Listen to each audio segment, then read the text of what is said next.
है 5 जून और 5 जून 2020 के इंपॉर्टेंट करंट अफेयर, हरियाणा के इंपॉर्टेंट करंट अफेयर हम लोग इस वीडियो में जानने वाले हैं। देखिएगा 5 जून से तो सबसे पहला क्वेश्चन नाम से ही आ रहा है, 5 तारीख से ही आ रहा है क्या कि 5 जून को पर्यावरण दिवस मनाया जाता है। एनवायरमेंट डे कब मनाया जाता है, अगर आपके एग्जाम में पूछा जाए तो आपका आंसर रहना चाहिए 5 जून। बाकी ये क्वेश्चन हम लोग जान लेते हैं। आशा करता हूं आप सभी बहुत अच्छे होंगे। मेरा नाम है सुनील, स्वागत करता हूं आप सभी का star IQ education YouTube channel में। दुनिया भर में कोरोना वायरस के केसेस कितने हो चुके हैं? 66,92,522 केसेस हो चुके हैं दुनिया भर में, और मरने वालों की संख्या जो है वो 3,92,286 लोग अब तक इस महामारी से जो है वो मर चुके हैं। यही आंकड़ा दुनिया भर में तो हम लोगों ने जान ही लिया है, यही आंकड़ा हरियाणा में जान लेते हैं।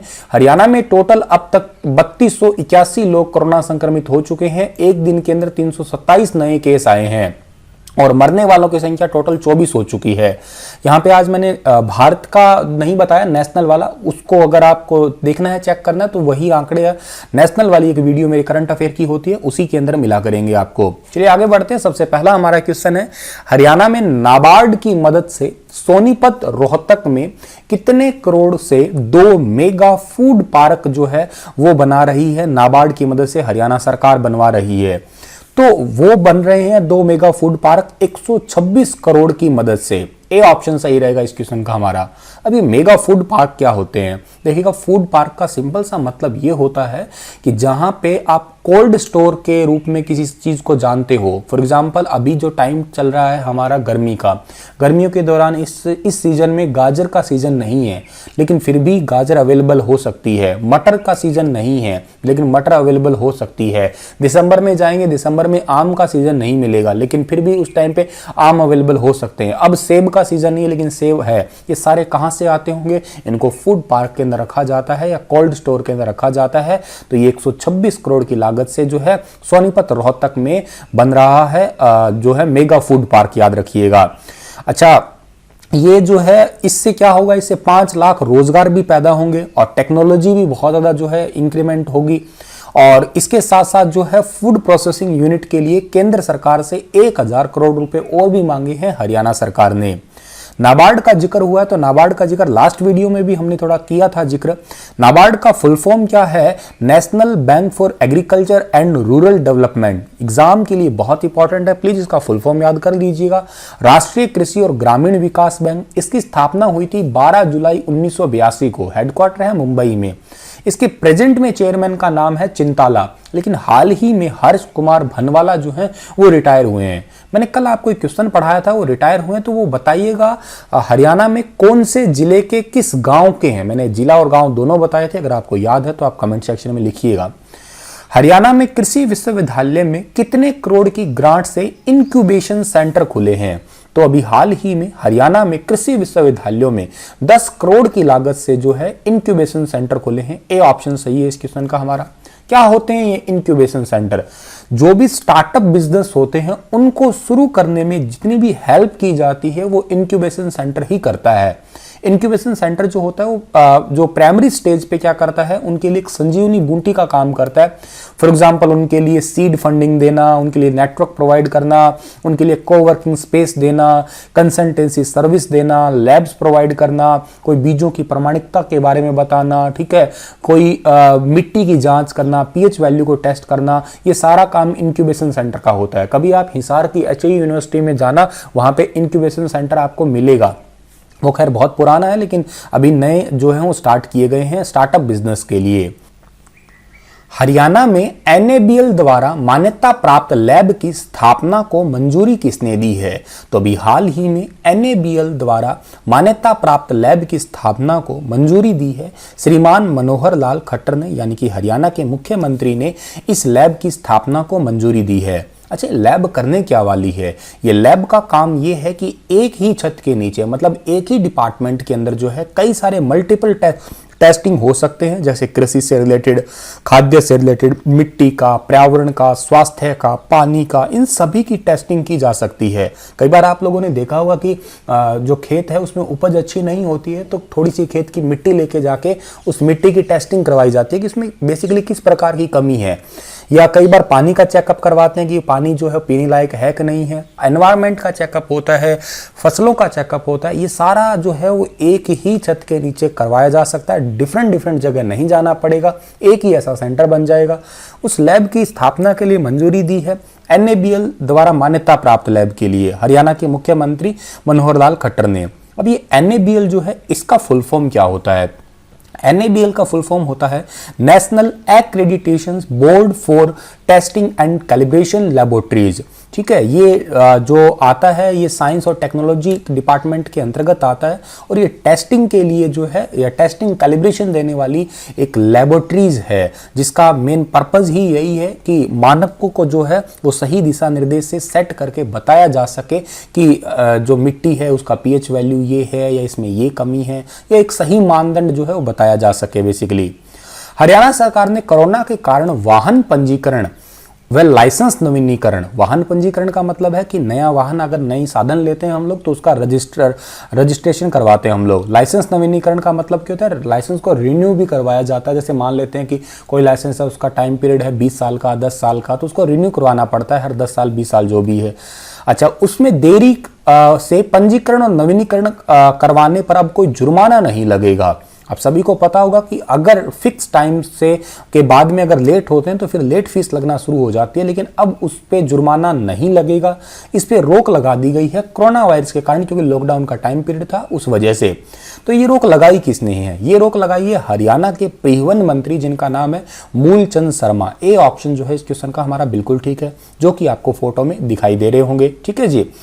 हरियाणा सरकार ने किस चक्रवर्ती तूफान के लिए अलर्ट जारी किया है? इंपॉर्टेंट क्वेश्चन है। चक्रवर्ती तूफान एक है जो महाराष्ट्र और गुजरात को जो है वो टक्कर दे रहा है और इस तूफान का नाम है निसर्ग। ठीक है, बी ऑप्शन सही है।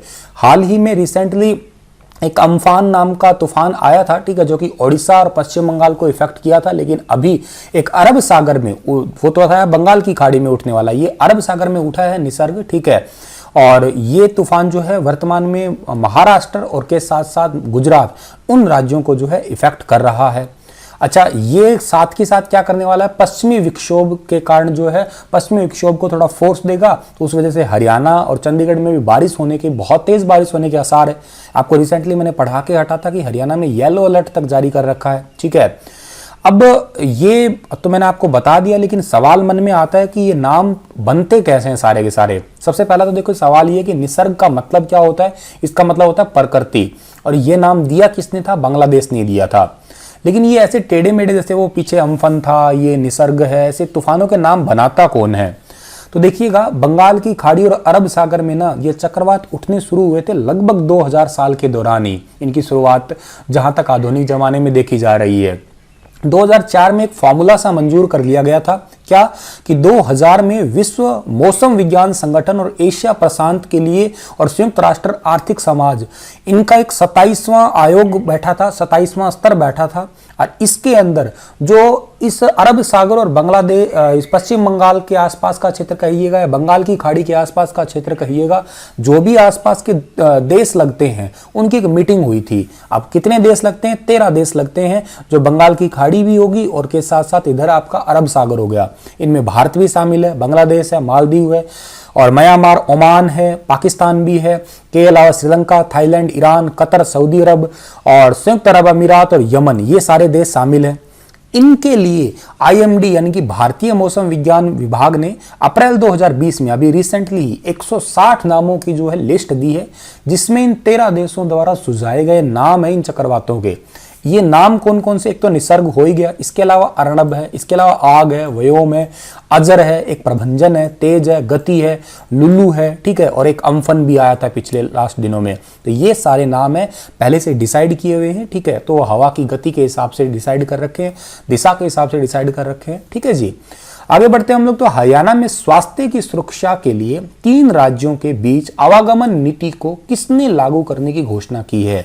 आवागमन नीति को लागू करने की घोषणा की है दुष्यंत चौटाला ने, हरियाणा के डिप्टी CM ने। ए ऑप्शन सही है। ये 3 राज्य कौन से हैं? ये राज्य पहला है दिल्ली, हरियाणा और उत्तर प्रदेश। इन 3 राज्यों की जो है, हालांकि दिल्ली एक पूर्ण राज्य नहीं है, लेकिन केंद्र शासित प्रदेश जो है भारत का सबसे ज्यादा जनसंख्या वाला जरूर है ये। इस नीति को जो है का मेन लक्ष्य यही है कि वर्क फ्रॉम होम जो है इस नीति को अपनाया जाए, ठीक है, और के साथ ही ऐसी कंपनियों को भी जो है वो प्रोत्साहित किया जाए जो वर्क फ्रॉम होम के लिए जो है वो अपने कर्मचारियों पे बल दे। इसके लिए सुप्रीम कोर्ट ने भी कहा है कि एक ऐसी नीति बनाना बहुत जरूरी है और इसका सख्ती से पालन होना भी बहुत जरूरी है। आगे बढ़ते हैं तो 90 वर्ष की उम्र में डीएलएफ के चेयरमैन केपी सिंह जो रिटायर हो गए हैं, अब उनकी जगह पे ये जिम्मेवारी कौन लेने वाला है? इंपॉर्टेंट क्वेश्चन है। डीएलएफ के चेयरमैन केपी सिंह रिटायर हुए हैं, ठीक है, उनकी जगह अब नए चेयरमैन बने हैं जिनका नाम है राजीव सिंह। ये जो आपको फोटो में दिख रहे हैं यही है केपी सिंह और नए बने हैं राजीव सिंह जो हैं ये वाले। अब देखिएगा डीएलएफ का नाम मैंने यहाँ क्यों पढ़ाया है, उसका रीज़न है कि अगर आप गुरुग्राम में जाते हैं, एंटर करते हैं, तो जितना भी गुरुग्राम के अंदर डेवलपमेंट हुआ है वो डीएलएफ की वजह से ही हुआ है। 1970 में डीएलएफ ने गुरुग्राम में डीएलएफ सिटी परियोजना को विकसित करना शुरू कर दिया था और तब से लेके जितने भी डेवलपमेंट है सारे गुरुग्राम में डीएलएफ कंपनी द्वारा ही हुए हैं। अब डीएलएफ एक रियल एस्टेट की कंपनी है और 2009 में सबसे अमीर अरबपतियों की सूची में केपी सिंह का नाम शामिल किया गया था। फोर्ब्स मैगजीन में इनका नाम आया था। जुलाई 2007 में कंपनी को 2 बिलियन अमेरिकी डॉलर वाला आईपीओ, भारत का जो है अब तक का सबसे बड़ा आईपीओ रहा था उस टाइम का ये। और डीएलएफ का बात आई है तो डीएलएफ का फुल फॉर्म इंपॉर्टेंट है, दिल्ली लैंड फाइनेंस। इसका हेडक्वार्टर दिल्ली में ही है। फाउंडर का नाम चौधरी राघवेंद्र सिंह है। स्थापना 4 जुलाई 1946 को हुई है। वर्तमान में इसके सीईओ चीफ एग्जीक्यूटिव ऑफिसर मोहित गुजराल है। हरियाणा में रैपिड ट्रेन दिल्ली से पानीपत के बजाय अब किस जिले तक चलने वाली है? अच्छा क्वेश्चन है, ये इंपॉर्टेंट भी है, आपको याद रखना बेहद जरूरी है। अब दिल्ली से पानीपत की बजाय दिल्ली से करनाल तक रैपिड ट्रेन चलने वाली है। अब रैपिड ट्रेन का मतलब है मेट्रो, कुछ इस टाइप की होती है रैपिड ट्रेन, ठीक है, जो कि इलेक्ट्रिक ही होती है, इंडक्शन मोटर के थ्रू ही चलती है वो। ये घोषणा किसने की है? पानीपत के सांसद संजय भाटिया ने। बात करनाल की हुई है तो मैप में देखिए करनाल को हरियाणा में धान का कटोरा कहते हैं। भारत में धान का कटोरा छत्तीसगढ़ है। इसमें कलंदर शाह, गुबंद, छावनी चर्च और सीता माई का मंदिर जो है वो बहुत फेमस है। राष्ट्रीय राजमार्ग 1 पर चंडीगढ़ से 126 किलोमीटर दूरी पर यमुना नदी के किनारे, ये यमुना नदी यहाँ पे ही बहती है इस तरीके से, ठीक है। 1805 में अंग्रेजों ने इस पर अपना अधिकार कर लिया था। राजा कर्ण सिंह के नाम से भी शहर का नाम करनाल पड़ा है। कर्ण झील भी अगर आपसे पूछा जाए तो भी करनाल ही आपका जवाब रहेगा। यहाँ पे प्रसिद्ध जो आपको याद रखना छावनी चर्च है, कर्ण जलाशय, सीता माई का मंदिर, कुंजपुरा, तरावड़ी बहुत इंपॉर्टेंट है, याद रखिएगा। तराइन भी कई जगह लिखा होता है। 1191 और 1192 जो है वो युद्ध हुए थे पृथ्वीराज चौहान और मोहम्मद गौरी के बीच में। बास्थली, जनसंख्या यहाँ पे 2011 के अकॉर्डिंग 210, 476 है। आगे बढ़ते हैं, इनमें से हरियाणा हिमाचल सीमा पर कौन सा बांध बनाया जाएगा? इसकी घोषणा हालांकि 2018 में ही एक मीटिंग के दौरान हुई थी, लेकिन अब इस पे जो है वो कार्य तेजी से बल पकड़ गया है, यूं कहिएगा जल्द ही बन जाएगा। ये बांध है सरस्वती बांध। सरस्वती नदी को ही दोबारा जीवित करने के लिए बांध हिमाचल सीमा के साथ लगते सिरमौर जिले के आदिबद्री क्षेत्र में जो है बनने वाला है।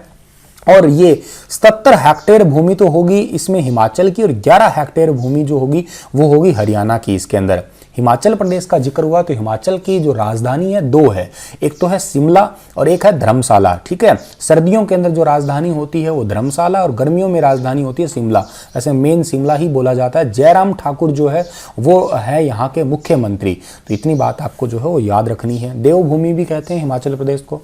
एक बहुत इंपॉर्टेंट क्वेश्चन है, वेरी इंपॉर्टेंट, टैग दे लेना इस पे। गांधीवादी ओम प्रकाश मलिक का हाल ही में निधन हुआ है। उनका संबंध किस जिले से था? इनका संबंध था अंबाला जिले से। ए ऑप्शन सही है। अच्छा, इनका नाम इतना इंपॉर्टेंट क्यों है? क्योंकि इनको बिना चैम्बर वाला, भुने चने खिलाने वाला और सभी जूनियर्स को बेटा कह के बुलाने वाला वकील कहते थे। खुले छत के नीचे जो है इन्होंने अपना लगभग जीवन बिताया था। कहा जाता है कि इन्होंने जो है मंडल आयोग की सिफारिशों के बाद में जो है कुछ प्रदर्शनकारियों ने जो कोर्ट है उसमें बिल्डिंग में आगजनी कर दी थी। उसके बाद में अंबाला सिटी कोर्ट को ट्रांसफर कर दिया था। वापस लाने के लिए इन्होंने एक गांधी जी की तरह ही सत्याग्रह किया था उस टाइम पे, ठीक है। और इनका परिवार जो है विभाजन के समय 1947 के टाइम पे जो है वो पाकिस्तान से इधर अंबाला आ गया था। इनको रहने के लिए घर वगैरह नहीं मिला था, तो करके इनको कांग्रेस भवन में ही जो है ये ठहरे थे। इसी वजह से कांग्रेस के भी काफ़ी करीबी रहे हैं ये। अभी इनका हाल ही में 86 वर्ष की उम्र में दिल्ली कैंट में जो है इनका देहांत हो गया। अच्छा, के साथ ये उर्दू में एमए की थी इन्होंने, 1968 में एलएलबी की और 1958 में इंडो पाक मुशायरा भी करवाया था इन्होंने। छावनी बार एसोसिएशन के प्रधान भी रहे हैं ये, और प्रदेश कांग्रेस कमेटी के संगठन सचिव और प्रदेश कांग्रेस के अध्यक्ष भी रह चुके हैं ये। तो ये आप चीज़ें याद कर लीजिएगा, बहुत इंपॉर्टेंट है, लिख लीजिएगा कॉपी में। अंबाला का जिक्र हुआ है तो अंबाला की स्थापना अंबा नामक राजपूत शासक की वजह से हुई है। कुछ लोगों का मानना है इसको अंबिका माता की वजह से अंबाला कहते हैं, कुछ लोग यहाँ पे इसलिए भी अंबाला कहते हैं क्योंकि ये आम की पैदावार ज़्यादा होती है यहाँ पे। अच्छा, उसके अलावा मिक्सी उद्योग प्रसिद्ध है यहाँ का। अंबाला को विज्ञान नगरी भी कहते हैं। जूही चावला और के साथ साथ जो है सुषमा स्वराज का संबंध भी जो है, एक ओमपुरी का संबंध भी जो है वो अंबाला से ही है। चलिएगा, आप लोगों के लिए क्वेश्चन है पहला, हरियाणा का कौन सा जिला देश में धान का कटोरा कहलाता है? ठीक है, तो हरियाणा का कौन सा जिला अभी आपको बता के हटाऊं, जल्दी ही आप बता देंगे, डिटेल से बताइएगा थोड़ा। हरियाणा में निम्नलिखित में से कौन सा सबसे कम आबादी वाला जिला है? रेवाड़ी, पंचकुला, फतेहाबाद या झज्जर? ऐतिहासिक चौबीसी चबूतरा किस स्थान पे है? महम, सफीदो, कलानौर, खरखोदा? राज्य के किस नगर में चिकित्सा के लिए विदेशी लोग अधिक मात्रा में आते हैं? रोहतक, करनाल, गुड़गांव, फरीदाबाद? और सोहना कार रैली जो है वो कौन सी कार रैली है? छोटी कार, बड़ी कार, कारवां, पुरानी कार? इसी के साथ ये लेक्चर समाप्त होता है। आंसर की के लिए आप मेरे टेलीग्राम चैनल पे आ जाइएगा, स्टार IQ एजुकेशन के नाम से ही मिलेगा आपको, या सुनील स्टार सर सर्च कर लीजिएगा, इजीली मिल जाएगा। धन्यवाद, कल फिर हाजिर रहूंगा लेटेस्ट अपडेट के साथ में। तब तक के लिए वीडियो को दब के शेयर कीजिएगा। लाइक करने में बड़ी कोताही बरतते हो यार, आप देख लेते हो लाइक नहीं करते, प्लीज लाइक तो कर ही दिया करो, ठीक है।